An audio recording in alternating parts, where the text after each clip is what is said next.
অন্য কিছু না, চাটনি, মিক্স চাটনি। হ্যাঁ, এর মধ্যে পড়বে আমড়া, শুকনো কুল, টমেটো, তারপরে আম ফলসি, আম আদা, হ্যাঁ, কিশমিশ, হ্যাঁ, এই সমস্ত পড়বে। সামান্য তেল দিচ্ছি, একদম হাফ পানি, নামমাত্র। নামমাত্র তেল দিলাম। পাঁচফোড়ন দিয়ে দিলাম।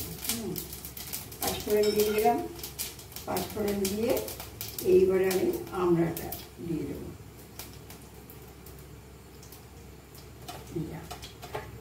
আমড়াটা দিয়ে দিলাম, টমেটোটা দিয়ে দিলাম, সব কিনে দিয়ে দিলাম। হ্যাঁ, টমেটোটা দিয়ে দিলাম। এইবার হলো হালকা নুন দেবো আমি।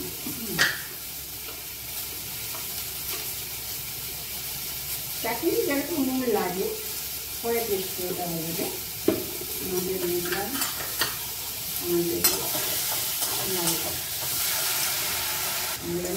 জল দিয়ে দিলাম। এটা খুব পাতলাও থাকবে না, একটু মাখা মাখা মতন থাকবে। সামান্য একটু হলুদ দিলাম। ব্যাস, আমার সব কিছু দেওয়া হয়ে গেল। কুল ভিজিয়ে রেখেছিলাম, কুল, শুকনো কুল। হ্যাঁ, এই কুলটা দিয়ে দিলাম। এই কুলটা দিলে পরে না একটা আলাদা মাত্রা আসবে।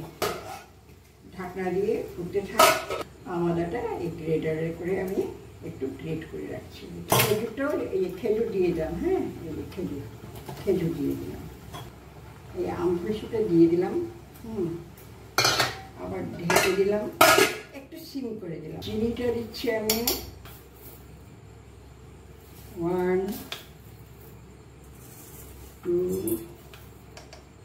3 দিলাম। এইবার আমি এই যে আদাটা দিয়ে দিলাম। হ্যাঁ, আদাটা দিয়ে দিলাম লাস্টের দিকে। যে কর্নফ্লাওয়ার গুঁড়াটা যে আছে, এই যে দেখতে পাচ্ছেন কর্নফ্লাওয়ার গুঁড়াটা, এই যে দিয়ে দিলাম। দিয়ে এবার নেড়ে দিলাম। এইবারে আমি এটাতে নামিয়ে দিলাম। এই যে আমার মিক্সড চাটনি। হ্যাঁ, সব মিশিয়ে আমড়া ঠামড়া দিয়ে, কিশমিশ দিয়ে, সব কিছু দিয়ে এই যে মিক্সড চাটনিটা করলাম। হ্যাঁ, খেতে এটা দুর্দান্ত লাগে।